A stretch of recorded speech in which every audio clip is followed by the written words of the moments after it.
লক্ষ্মীপুরের আলোচিত শীর্ষ সন্ত্রাসী জোড়া খুন সহ ২৩ মামলার আসামি আলমগীর হোসেন ওরফে কদু আলমগীরকে গ্রেপ্তার করেছে সেনাবাহিনী। সোমবার ১১ আগস্ট ভোরে চন্দ্রগঞ্জের উত্তর জয়পুর ইউনিয়নের কংসনারায়ণপুর এলাকার নিজ বাড়ি থেকে তাকে গ্রেপ্তার করা হয়। গ্রেপ্তারকৃত কদু আলমগীর কংসনারায়ণপুর গ্রামের আবুল হোসেনের ছেলে। এছাড়া হত্যাসহ একাধিক মামলায় পুলিশের তালিকাভুক্ত আসামি আলামিনকে গ্রেপ্তার করা হয়। গ্রেপ্তারকৃত আলামিন সদর উপজেলার বশিকপুর ইউনিয়নের যুবদলের সাধারণ সম্পাদক হিসেবে দায়িত্ব পালন করেছেন।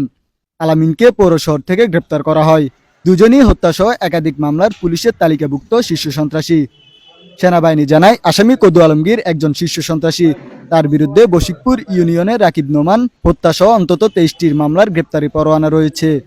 ২০২৩ সালে বশিকপুরে যুবলীগ নেতা আব্দুল আল নোমান ও ছাত্রলীগ নেতা রাকিব ইমাম হত্যাসহ ২৩টি মামলা রয়েছে। সে পুলিশের তালিকাভুক্ত সন্ত্রাসী। সোমবার ভোররাতে গোপন সংবাদের ভিত্তিতে সেনাবাহিনী তার বাড়িতে অভিযান চালিয়ে তাকে আটক করে। পরে চন্দ্রগঞ্জ থানায় হস্তান্তর করা হয়। অপরদিকে যুবদল নেতা আলামিন হত্যাসহ একাধিক মামলার পুলিশের তালিকাভুক্ত শীর্ষ সন্ত্রাসী। তাকেও সদর থানায় হস্তান্তর করা হয়। লক্ষ্মীপুর সেনা ক্যাম্পের ক্যাপ্টেন মোহাম্মদ রাহাত খান জানান, শীর্ষ সন্ত্রাসী আলমগীর হোসেন প্রকাশ কদু আলমগীরকে গ্রেপ্তার করা হয়েছে। তার বিরুদ্ধে অন্তত ২ ডজন মামলা রয়েছে। অপরদিকে যুবদল নেতা আলামিন হত্যাসহ একাধিক মামলার পুলিশের তালিকাভুক্ত শীর্ষ সন্ত্রাসী।